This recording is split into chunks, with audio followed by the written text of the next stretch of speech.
दुनियार मजदूर, दुनियार मजदूर। बिस्मिल्लाहिर रहमानिर रहीम।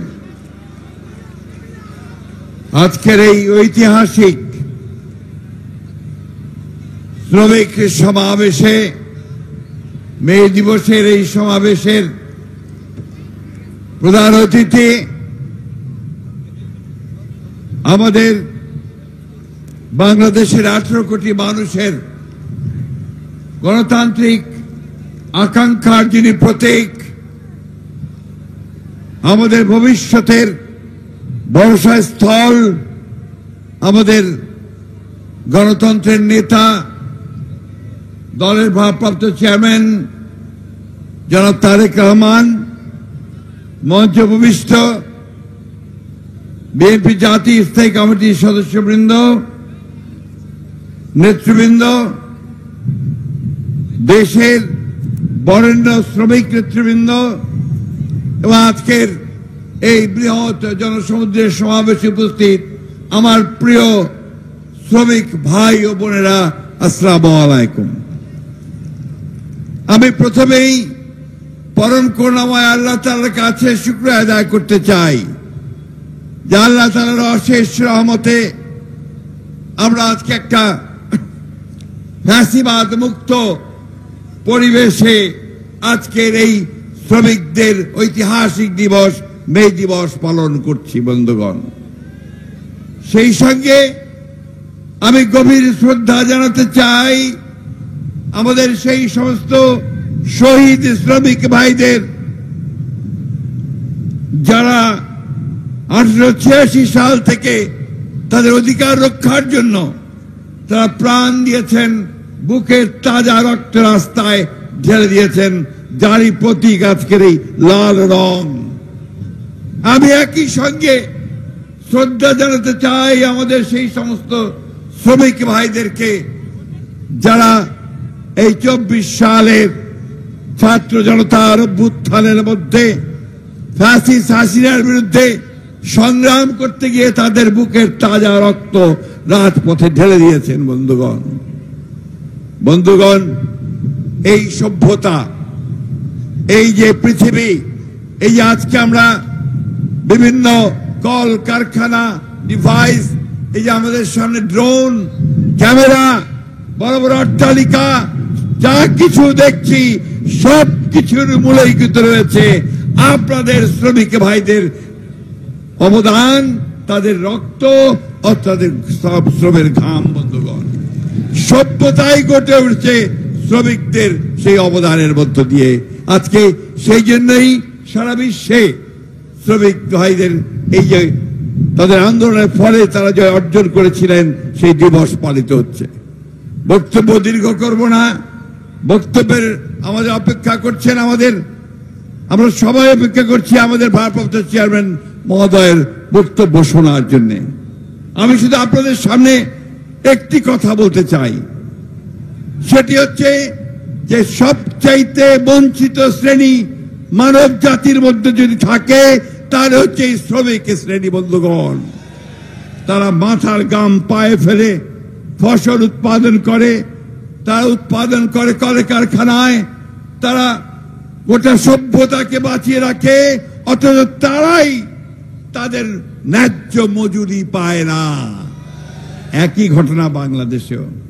আজকে আমার খুব কষ্ট হয় যখন আমরা দেখি যে একজন 6 বছরের বাচ্চা অথবা 8 বছরের বাচ্চা, 9 বছরের বাচ্চা যখন তাকে একটা কারখানাতে গিয়ে হাতুড়ি পেটাতে হয়। বন্ধুগণ, এই সেই সমাজ যেখানে তার শিক্ষার অধিকারে, তার লেখাপড়া করার কথা, খেলাধুলা করার কথা, তখন তাকে জীবিকার জন্য, তার পরিবারকে রক্ষা করার জন্য তাকে তখন হাতুড়ি পেটাতে হয়, কারখানায় কাজ করতে হয়।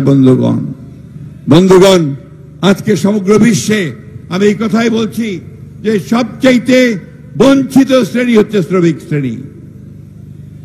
যুগের পরিবর্তন হয়েছে, প্রযুক্তির পরিবর্তন হয়েছে, উৎপাদনের যে প্রক্রিয়া তার পরিবর্তন হয়েছে, এখন যন্ত্রের আবিষ্কার হয়েছে, কম্পিউটার এসেছে, শারীরিক পরিশ্রম কমে এসেছে, কিন্তু শ্রমিক শ্রেণীর যে প্রয়োজন সেটা কিন্তু কমেনি বন্ধুগণ। আজকে বাংলাদেশে বারবার সরকার এসেছে, আমরাও এসেছি, কিন্তু শ্রমিক শ্রেণী সত্যিকার অর্থে যে কাজগুলো করা দরকার ছিল আমরা কিন্তু সেই কাজগুলো সবাই করে উঠতে পারিনি।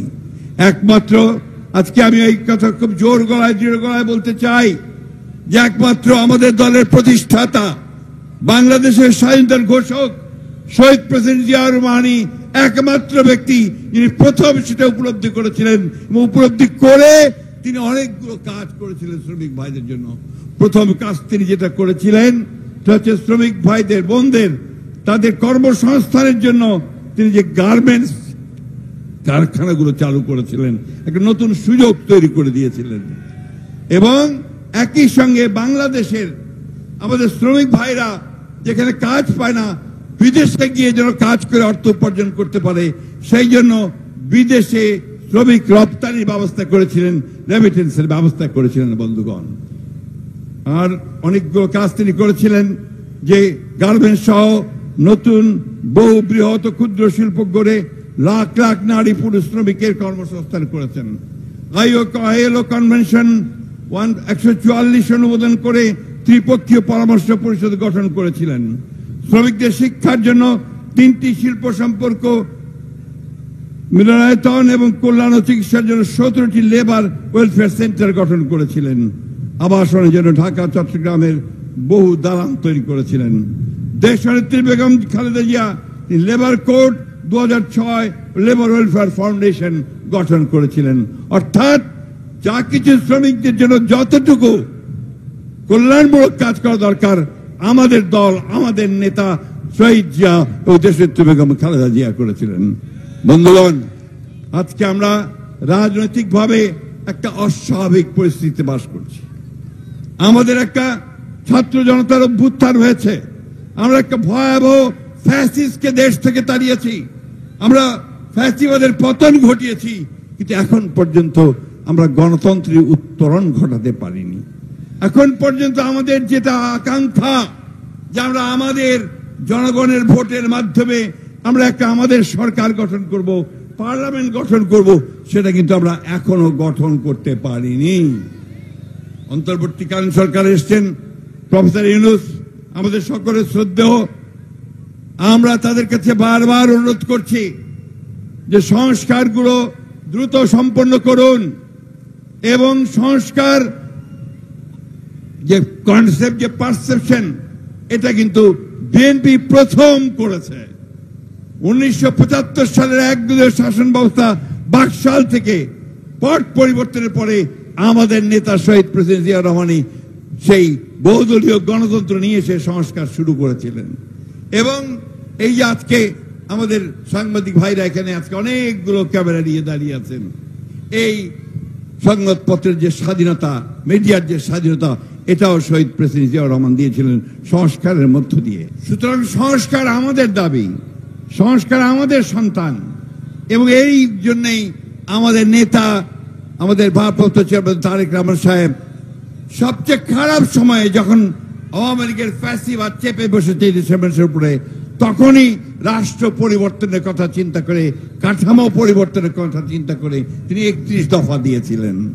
সুতরাং আজকের এই শ্রমিক জনসমাবেশ থেকে আমরা দাবি করছি অবিলম্বে সমস্ত সংস্কার যেগুলো একমত হয়েছে দলগুলো, সেই সংস্কারগুলোকে আপনারা ইমপ্লিমেন্ট করেন, সেগুলোকে কাজে কাজ করেন, সংস্কারগুলো নিয়ে আসেন এবং দ্রুত নির্বাচনের ব্যবস্থা করেন। যেগুলোতে একমত হবে না সেগুলোর মধ্যে চার্টার অফ রিফর্মসকে সই করে তা পরবর্তী পার্লামেন্টে পাস করার ব্যবস্থা করেন। বন্ধুগণ, বক্তব্য দীর্ঘ করার কোনো সুযোগ নেই, শুধু এইটুকু কথা বলতে চাই যে আজকে বাংলাদেশের অস্তিত্ব নির্ভর করছে গণতন্ত্রের উত্তরণের উপরে, গণতান্ত্রিক ব্যবস্থায় যাওয়ার উপরে, ও সেখানেই আমাদের সমস্যাগুলোর সমাধান হবে। আমরা বিশ্বাস করি কৃষক, শ্রমিক, মেহনতি মানুষের সমস্যার সমাধান একমাত্র সম্ভব একটা গণতান্ত্রিক ব্যবস্থায় উত্তরণের মধ্য দিয়ে। আরেকটা কথা বলে শেষ করব, দয়া করে রাজনৈতিক দলগুলোকে ইগনোর করে, অবহেলা করে, জনগণকে অবহেলা করে এমন কোন চুক্তি করবেন না যে চুক্তি বাংলাদেশের স্বার্থের বিরুদ্ধে যাবে। আমি আবারও আমার শ্রমিক ভাইদেরকে আন্তরিক শুভেচ্ছা অভিনন্দন জানাচ্ছি এই দিবসে। সেই সঙ্গে যে স্লোগানটি এই দিনের সবচেয়ে বড় স্লোগান, সমস্ত দুনিয়ার শ্রমিকদেরকে এক করে, সেই স্লোগান দিয়ে শেষ করতে চাই, দুনিয়ার মজদুর, দুনিয়ার মজদুর। ধন্যবাদ। আসসালামু আলাইকুম। বাংলাদেশ জিন্দাবাদ, বাংলাদেশ জাতীয়তাবাদী দল জিন্দাবাদ, শহীদ জমারক দেশনেত্রী বেগম খালেদা জিয়া জিন্দাবাদ, তারেক রহমান জিন্দাবাদ।